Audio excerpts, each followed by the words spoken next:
This video will show you how to use the Python library xlwings to wrap and unwrap the contents of a cell in an Excel workbook. On the right, we can see our workbook that contains some text in cell B3 and cell B5. I will start by demonstrating how to wrap a single cell and then showing how to affect multiple cells at one time. Over here on the left, I am manipulating this workbook on the right with the book function from xlwings, and I'm selecting the sheet as WS. First, I select the cell I would like to affect by using the range function on the worksheet and passing it B3.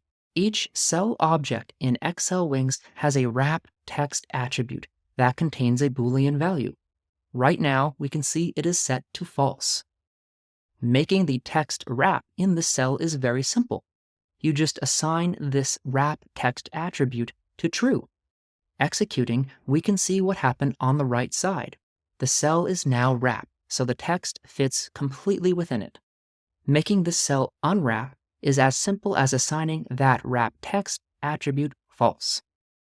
If we want to affect multiple cells in a range, we simply expand the range.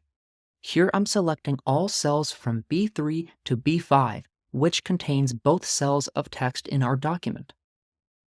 Let's now assign these to true.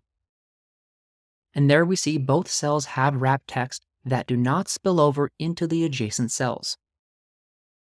Just as before, unwrapping is as simple as assigning that attribute false. And there we go. We have returned to the original state of the document. So it's quite simple. Access the range of cells that you would like to affect and assign the wrap text attribute to true to wrap it or to false to unwrap it.